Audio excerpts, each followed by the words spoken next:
Hello everyone. Civil सेवा में आप सबका स्वागत है। मैं सूर्य प्रकाश सिंह और ये लेक्चर है करीब मुझे लगता है कि 4 क्लास एमसीक्यू की हो चुकी हैं।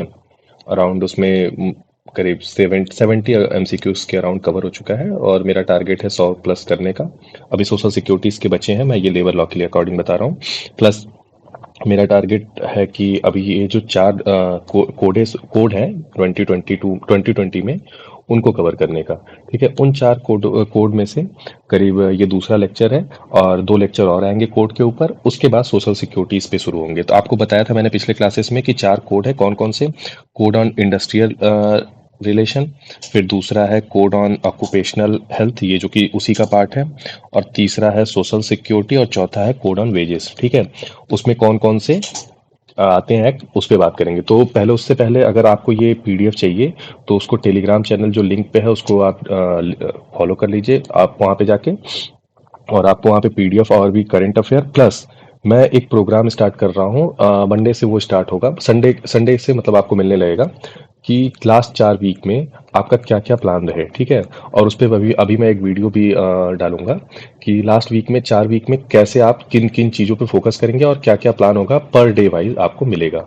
ठीक है, तो उसके लिए चैनल को आप सब्सक्राइब कर ले टेलीग्राम के, और इस चैनल को भी सब्सक्राइब कर लें अपडेट के लिए और भी लेक्चर्स के लिए। ठीक है, जो यूट्यूब पे है, और बाकी टेलीग्राम चैनल को भी आप फॉलो कर लीजिए अगर सब्सक्राइब नहीं किया, क्योंकि मेजोरिटी मैं देख रहा हूँ लोग वीडियो देख रहे हैं लेकिन सब्सक्राइब नहीं कर रहे हैं। तो प्लीज़ उसको थोड़ा सब्सक्राइब भी कर लीजिए चैनल को। और चलिए शुरू करते हैं इस लेक्चर को।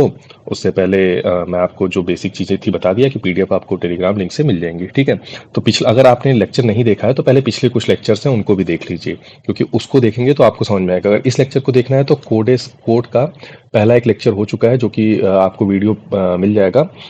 आप जाके प्लेलिस्ट में भी खोज सकते हैं और नॉर्मली भी आपको मिल जाएगा, वहां से आप देख लीजिए। पहला हो चुका है, ये दूसरा है। ये एक्चुअली कंपैरिजन वीडियो है कि प्रीवियस एक्ट और रीसेंट एक्ट में क्या क्या चेंजेस आए हैं, और ये क्वेश्चन आता है कि प्रीवियस में क्या था, इसमें क्या था। ठीक है, तो उस पर हम लोग बात करेंगे, पहली चीज। दूसरी चीज कि कुछ एमसीक्यू की क्लासेस ऑलरेडी हो चुकी हैं, तो उनको भी देख लीजिए, आपको काफी क्लियरिटी मिलेगी। ठीक है, तो चलिए शुरू करते हैं। पहले तो मैं बता दूं आपको कि ये code on occupational safety health and working condition में कौन कौन से आते हैं। ठीक है, तो पहला तो आता है, देखिए, पहला आता है फैक्ट्री एक्ट। ठीक है, इसी में लिखा भी है फैक्ट्री एक्ट। दूसरा आता है माइन एक्ट, माइन एक्ट।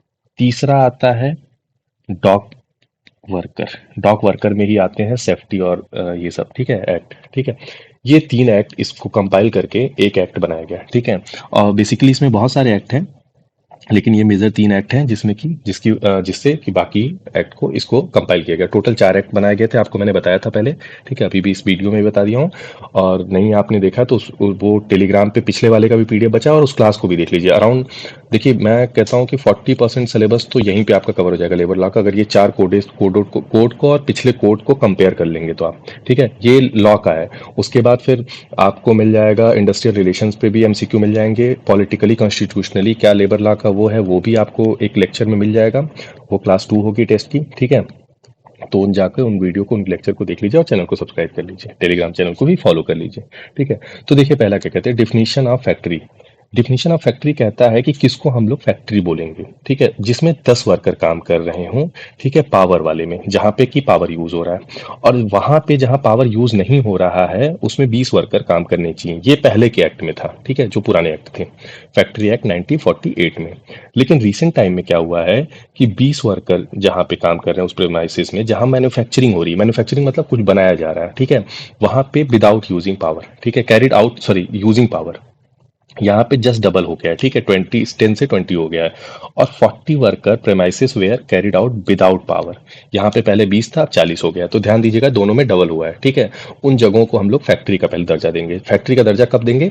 जब 10 वर्कर काम कर रहे हों जहाँ पे पावर यूज हो रहा है, और 20 वर्कर काम कर रहे हैं जहाँ पावर यूज नहीं हो रहा है। और अभी के कंडीशन में जो ऑक्यूपेशनल सेफ्टी जो कोड 2020 हुआ है उसमें देखा जाए तो 20 वर्कर जो अभी काम कर रहे हैं विदाउट पावर, और सॉरी विथ पावर, और विदाउट पावर 40 वर्कर जहां काम कर रहे हैं उनको फैक्ट्री बोलेंगे। तो ये तो पहली डिफिनेशन हो गई। ठीक है, कि फैक्ट्री किसे कहते हैं। दूसरा बात करते हैं हम लोग, establishment engage in hazardous activity. किसको हम लोग बोलेंगे कि मतलब कि वहाँ उसको मतलब इस एक्ट के अंतर्गत लेंगे, फैक्ट्री एक्ट के, जहाँ पे कि हजार्डस एक्टिविटी होती हैं।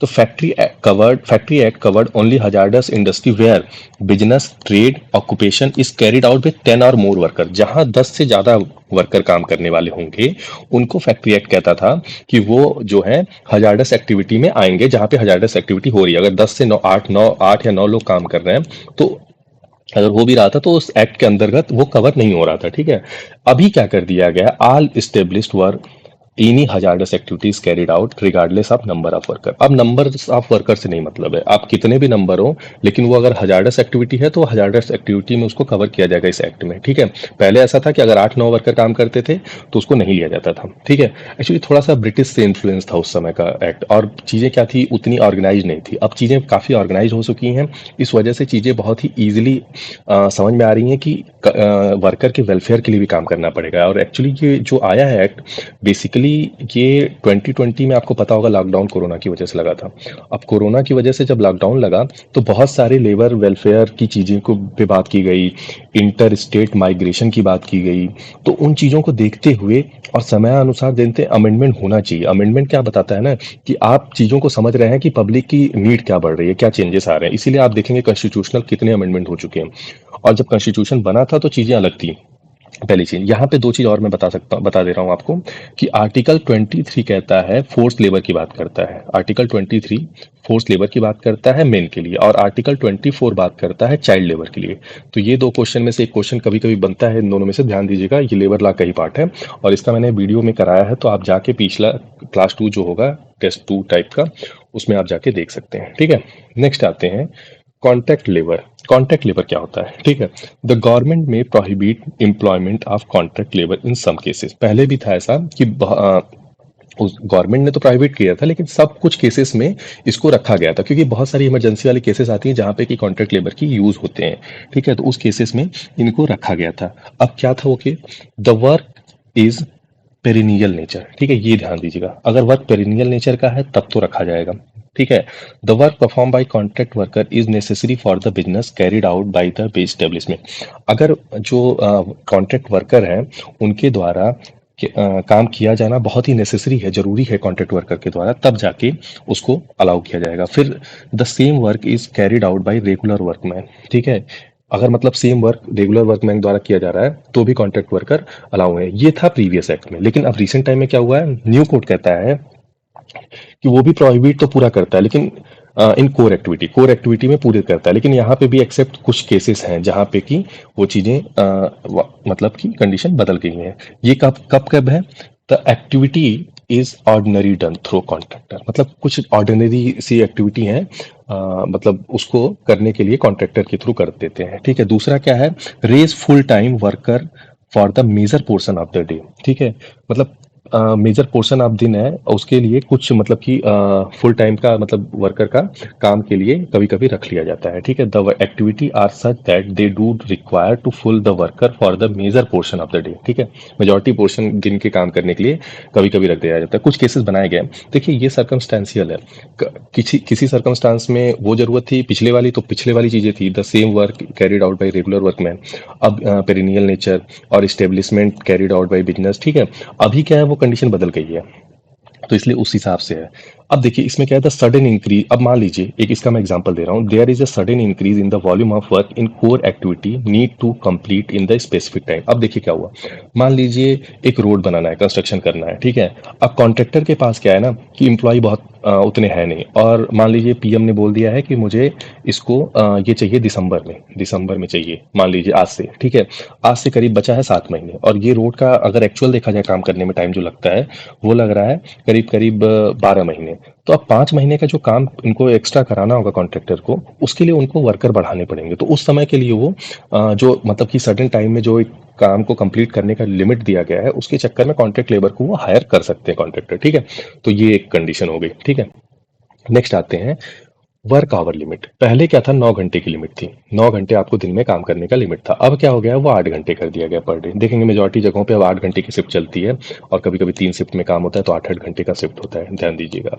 ठीक है, तो ये हो गया, पहले 9 घंटे होता था, अब 8 घंटे। याद करिएगा, डायरेक्ट क्वेश्चन आ सकता है। ठीक है, एम्प्लॉयमेंट ऑफ वुमेन।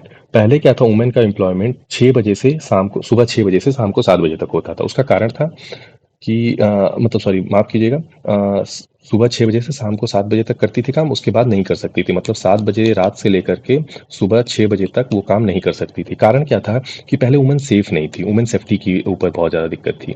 ठीक है, वुमेन सेफ्टी के ऊपर दिक्कत थी। अब क्या हो गया है कि वुमेन सेफ्टी के ऊपर इश्यू नहीं आ रहे हैं। दूसरा क्या था कि बहुत सारे फैमिलीज़ में वुमेन्स को रात में नहीं छोड़ते थे। कारण क्या था कि वही सेफ्टी को मद्देनजर देखते हुए। ठीक है, तो वो भी एक इशू था। अब क्या हो गया है, women entitle to employed establishment all type work, सारे टाइप के वर्क के लिए वो इंटाइटल है और एनी टाइम पे, किसी टाइम पे वो वर्क कर सकती हैं। अब देखिए, मैंने अभी माइग्रेंट की बात किया था। Inter state migrant worker and unorganised worker not defined, पहले नहीं डिफाइन किया गया था क्योंकि कुछ ऐसा प्रावधान हुआ ही नहीं था। अब क्या हो गया है, inter state migrant worker person, वो पर्सन को बोला जाएगा जो वो मतलब कोई भी पर्सन, ये 3 केसेस होंगे जिसको बोला जाएगा कि इंटर स्टेट माइग्रेंट वर्कर है। कब कब किस केसेस में, वो देखिए मैं बता रहा हूँ आपको। ठीक है, वो है, first has been recruited by an employer और contractor working in another state. कोई भी एम्प्लॉयर या वर्क कॉन्ट्रैक्टर है, किसी दूसरे स्टेट में काम करने के लिए अगर बुला रहा है, तो उस केस में बोलेंगे ये चीज़। कैसे, जैसे मान लीजिए एग्जांपल के तौर पे मैं बता रहा हूँ कि एक कंपनी है, मान लीजिए कोई एक्स कंपनी है, उसने यहाँ से मान लीजिए दिल्ली यूपी के लेबर को उठा के उसने बुलाया कि मैं यहाँ पे मुंबई में काम करने के लिए ले चलता हूँ। तो अब ये रिस्पॉन्सिबिलिटी इनकी हो गई, जो ये एम्प्लॉय दे रहा है एक्स कंपनी। ठीक है, ये एम्प्लॉयर है या कॉन्ट्रैक्टर है कोई भी, तो ये इनकी रिस्पॉन्सिबिलिटी होगी और उनको इंटर स्टेट माइग्रेंट बोलेंगे। Draw wages with in the maximum amount notified by the central government. Wages जो मैक्सिमम अमाउंट सेंट्रल गवर्नमेंट ने बताए हैं, जो भी लिमिट होगी वो आपको देनी होगी, क्योंकि समय अनुसार ये चेंज होती रहती है। Any person who move to on to on to another state and obtain employment there will be a consider inter state migrant. देखिए इस केस में क्या कह रहा है, इस केस में कह रहा है कि मान लीजिए एक एक्स पर्सन है, वो उठा यहाँ से एमपी से उठा और यूपी में आया। ठीक है, अब वो यूपी में आया तो उसको एक मान लीजिए लखनऊ में उसको एक जॉब मिल गई। ठीक है, लखनऊ में एक जॉब मिल गई। अब उसने जो जॉब लिया एमपी से आके यूपी में, तो अब यहाँ की यूपी की रिस्पॉन्सिबिलिटी कंपनी की बनती है और उसे भी इंटर स्टेट माइग्रेंट वर्कर ही बोला जाएगा, भले वो खुद ही आके जॉब ले लिया। ठीक है, ये प्रोसीजर। सोशल सिक्योरिटी का क्या होता है, सोशल सिक्योरिटी फंड, पहले ऐसा कोई प्रोसीजर नहीं था, लेकिन समय रहते ही अब सोशल सिक्योरिटी पे भी ध्यान दिया जा रहा है। इस वजह से सोशल सिक्योरिटी में भी चेंजेस आए हैं और सोशल सिक्योरिटी का भी एक एक्ट है जो कि नेक्स्ट क्लास में आपको मिलेगा, तो क्लास नेक्स्ट भी आप ध्यान दीजिएगा। कल परसों तो देखिए करंट अफेयर की क्लास आएगी, उसके बाद जो मंडे को क्लास आएगी वो आ सकती है सोशल सिक्योरिटी पे। Establishment of social security fund the welfare of unorganised worker. ठीक है, ध्यान दीजिएगा, इनको ध्यान दिया गया। अब क्रेंच फैसिलिटी, क्रेंच फैसिलिटी क्या होती है? क्रेंच मतलब आपको पता होगा कि जैसे कोई महिला है, उनके बच्चे हैं, अब वो महिला वर्क कर रही है वहां पे कहीं भी किसी कंपनी में, तो ये क्रेंच फैसिलिटी देनी चाहिए। तो अब कब क्रेंच फैसिलिटी देती थी? पहले क्या होता था, जब 30 वुमेन वर्कर काम करती थी। क्रेंच फैसिलिटी जैसे मान लीजिए छोटा बच्चा है, तो अब बच्चा, माँ जब काम कर रही है तो बच्चा क्या करेगा, तो उसके लिए क्रेंच फैसिलिटी बनाई गई कि वहाँ पे बच्चे काम, खेलेंगे कूदेंगे पढ़ेंगे, जो भी उनके लिए प्रोसीजर होगा वो चीज़ें वहाँ पे दी जाएंगी। ठीक है, एक सुविधा दी जाएगी। क्रेंच फैसिलिटी ये चीज़ होती थी। अब क्या कर दिया गया, 50 वुमेन वर्कर अगर काम करेंगे तब ये फ्रेंच फैसिलिटी देना कंपलसरी हो गया है, पहले 30 पे था। ध्यान दीजिएगा, एक क्वेश्चन डायरेक्ट आ जाता है, कैंटीन फैसिलिटी कब देंगे? कैंटीन फैसिलिटी पहले था कि अगर 30 से ज़्यादा वुमेन पर 250 से ज़्यादा पर एम्प्लॉयड वर्कर हैं तब तो देते थे। अब लेकिन क्या कर दिया है, 100। उसका देखिए कारण है, इसका घटने का भी कारण है, क्यों ये रिड्यूस हुआ। उसका रिड्यूस होने का सबसे बड़ा कारण है कि पहले ऐसा होता था ना कि कैंटीन वैंटीन बनाना एक बहुत बड़ा टास्क होता था, तो जब नंबर ऑफ एम्प्लॉय ज़्यादा होते थे तो ईजिली चीज़ों को कवर किया जा सकता था। अब ये चीज़ें इतना ईजिली नहीं है और इन चीज़ों पे ध्यान दिया जा रहा है कि फूड की सेफ्टी की, सैनिटाइजेशन की, इन सब चीज़ों का ध्यान दिया जा रहा है। तो इस वजह से फूड पे भी नंबर ऑफ एम्प्लॉय को रिड्यूस कर दिया गया। पहले 250 होता था, अब 100 हो गया। वेलफेयर ऑफिसर, वेलफेयर ऑफिसर कब रखेंगे? वेलफेयर ऑफिसर पहले रखते थे जब 500 से ज़्यादा वर्कर होते थे। वेलफेयर ऑफिसर क्या करता है कि जो एम्प्लॉयर है, एम्प्लॉई है, उनके वेलफेयर की बात करता है कंपनी में। ठीक है, और कंपनी उनको उनके वेलफेयर के लिए मतलब कि चीज़ों को वेल फंक्शन रखती है, तो उसका काम वेलफेयर ऑफिसर देखते थे। पहले ये 500 से ज़्यादा वर्कर जहाँ होते थे, 500 या 500 से ज़्यादा, तो वहाँ पे ये वेलफेयर ऑफिसर रखे जाते थे। अब क्या कर दिया गया है, ये रिड्यूस करके 250 एम्प्लॉय कर दिया गया। जहाँ 250 एम्प्लॉय होंगे वहाँ पे ये चीज़ें रखी जाएगी। तो चलिए, थैंक यू, अब तक का यही रहा क्लास। और इस क्लास में आपने जो भी चीज़ें समझी होंगी, मुझे लगता है बेसिक एक जो होता है ना कंपेयर, आपको समझ में आ गया होगा प्रीवियस और इस एक्ट में क्या क्या डिफरेंस रहा है। और टेलीग्राम चैनल को प्लीज़ आप फॉलो कर लीजिए, क्योंकि वहाँ पे मेरा एक प्रोग्राम भी 4 वीक का चल रहा है लास्ट का, कि क्या क्या कैसे कैसे लास्ट के 4 वीक में क्या क्या करेंगे, मैं प्रॉपर इस चीज़ को आपको डिफाइन करूंगा सब्जेक्ट वाइज। ठीक है, और कहाँ कहाँ से करें ये भी बताऊंगा।